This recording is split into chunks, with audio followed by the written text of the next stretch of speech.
Hello and welcome to another episode of the Notes to Self podcast. We finally got it up and running on both video and audio. If you're new here, welcome. Let me introduce myself. My name is Rachel Huynh and I am your podcast host. This podcast is based on the idea that each episode is like a note that's left from my future self to a previous version of myself that could have benefited to hear from the advice on whatever topic the episode is based on discussing here today. I believe that the advice and the discussion that happens within each episode wouldn't just benefit me, but would benefit plenty of other people who might be facing the same situation in their lives currently. So whatever episode that you're tuning into today, you can imagine that this is an episode or a note left from your future self to you. All right, so let's get into today's episode. Today's note to self is on dealing with guilt and shame. Now, this is actually something that I still occasionally struggle with, especially when it comes to food or upsetting the people that I love. Most recently, this episode is brought to you by a food binge that happened a couple weeks ago. As someone who comes from a bodybuilding background and who's always grown up being considered fit, I can admit that I have placed a lot of my personal value on my own body image and the way that I looked. And so when I'm not living in line with that fit version of myself by either going on a food binge or skipping workouts, I can experience a level of guilt and shame that is toxic. In the past, it's led me to punish myself and do things like restrict my eating, over-exercise, purge the food out of my system in multiple different ways, and even the use of performance-enhancing drugs, otherwise known as PEDs, and I would use these beyond the time that my prep should have ended. All this because I believed that if I didn't reprimand myself for my actions, and if I didn't live up to this fit version that other people see, then I wouldn't be lovable or loved anymore. Since then, I've grown a lot though, so that's why I want to share how I effectively deal with guilt and shame now. So let's dive into what these two things are because they do have a distinct difference. Both guilt and shame are forms of self-anger, and sometimes people use them interchangeably from one another, but they are separate. Guilt, on one hand, is the feeling that you get when you did or think you did something wrong or bad. Shame, on the other hand, is when you think that you yourself are a bad person or that you're flawed or that whatever you've done affects the core of who you are. It becomes about yourself as a person as opposed to your behavior. And this is something that I really struggled with growing up, talking about shame here. I grew up being the child in my family that has the most difficult temper. I would always get yelled at more than my sister, and I always felt like the black sheep of my family. So whenever I lashed out or lived in line with that difficult child kind of perception that my family had of me or that I had of myself, then that's when the feeling of shame would really ensue, and I would internalize these feelings that I am a bad person, that I am not as lovable or worthy of my parents' love as my sister is. Not all of these feelings are bad though. Guilt can actually be a healthy thing, especially because it motivates or elicits change when you believe that you've done something wrong either by commission or omission. Commission being that you actually did do something, you acted in a way that may have hurt someone else. Omission being that you didn't do something that you feel that you should have. So something like skipping your workout or not cleaning the dishes when you know that it drives your partner crazy.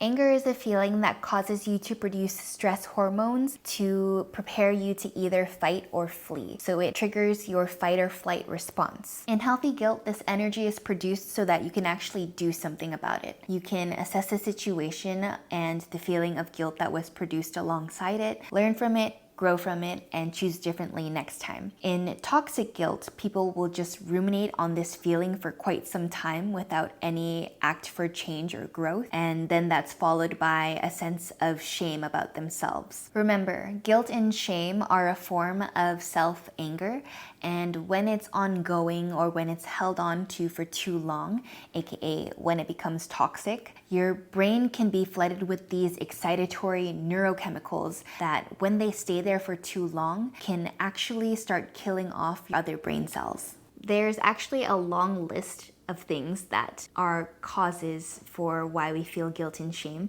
but I'll list you the ones that I wrote down here. So we get caught up in the shoulds or shouldn'ts, and sometimes we end up beating ourselves with these negative thoughts so much that it ends up damaging our self-worth and self-esteem. Other times you can feel guilt and shame because it has to do with things that you don't have control over, like other people's responses or reactions. It can also be due to not being perfect or not being like someone else. It can be for things that you've made amends for or can no longer make amends for. So for example, if you've gone ahead to apologize for something that you did that hurt someone and they cut you out as their friend, and that's their choice. You don't have control over that, but you still feel guilty over the situation. Or it can be something that you didn't get a chance to make amends for, and let's say the person passed. And now that's something that you're feeling guilty over, that you're not able to repair the situation between you and that person. Other times people can feel guilt and shame for being successful and also for taking care of ourselves. How many times have we heard in our culture and society today, we've always got to hustle, hustle, and hustle. We're not allowed to take breaks because if we take a break, that means we're being unproductive. If we skip a workout, that means we're lazy. And so that can be really problematic and induce these feelings of guilt and shame towards ourselves. Other times it can be due to things that other people tell us that we should feel guilty about. So something in their perception that we should or shouldn't do, and they project their perspective onto us. So how do we effectively deal with guilt and shame, especially when it becomes toxic? We first have to believe that we as people are inherently good. Now, this doesn't mean that we're angelic, that we are perfect, that we never make mistakes, but we, at the core of our being, understand that good people too occasionally make bad decisions. The presence of the emotion of guilt actually shows us that we are good people. It's your conscience signaling to you that something has happened that's out of alignment with your values and your integrity. Something inside of you is also wanting you to learn from it so that you don't repeat the same mistake or choice again. Recognizing this from the start helps prevent shame from turning toxic, because we realize that only truly bad people would not feel a sense of shame or remorse. Only truly bad people would not feel guilt. This was actually something that my partner Noah helped me realize. We were discussing our younger years and situations of the past, and when I had asked him how he doesn't let his actions or his past affect his sense of self, that was part of the answer that he gave me. He was able to acknowledge that he wasn't proud of his actions, but he was able to separate his actions from who he was as a person. The second thing is that we need to practice self-acceptance and forgiveness. When we hold on to this feeling of self-anger against ourselves, that is showing that we believe that we need to punish ourselves for what we did or didn't do. We need to realize that to be human means that we are naturally flawed. This pursuit of perfection that we are chasing is one that just simply isn't possible. The sooner that we accept this fact, the more peace that we will feel when it comes to any mistakes, poor decisions, or poor actions. Acceptance can also mean that you're accepting things that are beyond your control, like other people's responses or reactions. If you've done something, wronged someone, hurt someone, apologize, make amends, own up to your mistakes. And if they choose to hold on to their own feelings of anger about the situation after that, then fine. That is on them. but you can let your guilt rest knowing that you did what you can on your end. We can embrace self-compassion when we turn our focus from feeling bad about ourselves towards learning the lesson of the situation that we're facing. The next step for dealing with guilt and shame effectively that I've learned that's made the biggest difference after I've acknowledged that regardless of the situation that I am still a good person, and after I've practiced acceptance and forgiveness, the thing that has made the biggest difference has been being able to create a plan for change moving forward. Again, your guilt is your internal signal. It's your GPS telling you that you went off course, that you took the wrong route, and it's trying to guide you back to the behaviors and the actions that will line you back up with the person that you actually want to be if you let it.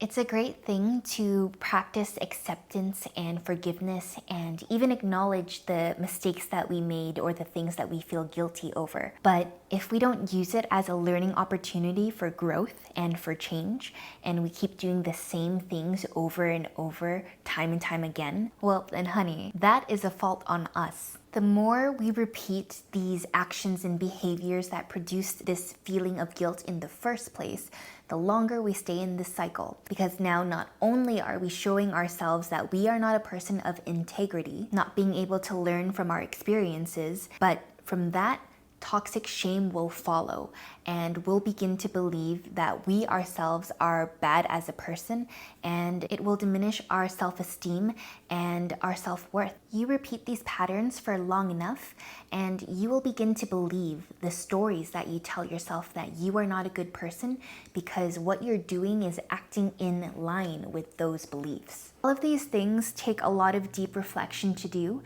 and so I highly recommend journaling about it, or at least writing it down on a piece of scrap paper. Research actually shows that people comprehend information better when they're able to see it. The thoughts in our mind can be so abstract sometimes. Because of that, it can be hard to make sense of it through thinking alone. Writing things out helps turn these circulating abstract thoughts into something more organized and tangible because you've laid it out from this invisible space in your brain onto paper where it has more structure. And so you're able to analyze and process your thoughts more. This is a way more productive use of your energy rather than letting these thoughts just ruminate in your head and produce more feelings of guilt and shame and feel stuck on what to do about it. I'll give you an example of a journal entry that I actually wrote regarding that food binge that we talked about earlier. And so in my journal entry, I asked myself, because I had to get clear on why I'm feeling it and where the feelings of guilt and shame are coming from, to which I answered, where is the guilt and shame coming from? Choosing to eat yogurt and berries and cheese, mango, ice cream, then cereal when I originally wanted to stick with my diet, which for those of you who don't know, I follow an animal-based or carnivore diet and lifestyle, and also not being active and productive. Why am I feeling it? Because I know these actions don't align with the version of myself that I want to be. The next section I went over forgiveness and acceptance, to which I wrote, first, I recognize that good people make decisions that sometimes don't align with what they know is best, and that's okay. What happened is not an attack on my character, and the guilt I feel is there to guide me back to what I know is best for me and what's in line with my values. The guilt is giving me power to take action and make the changes necessary to be the highest version of myself. What happened does not make me a bad person. In fact, I am amazing for the fact that I have this internal wisdom that helps guide me like a GPS. And the last section went over what I am going to do or change moving forward. And I wrote, so how can I change? I forgive myself for my actions, and today is a brand new day where I can choose differently. From now and onwards, I choose to move my body as appropriate and accept rest days are needed. I choose to fuel my body with a carnivore or animal-based diet and not to eat processed junk. I choose to make more progress on my podcasts through editing and creating more episodes.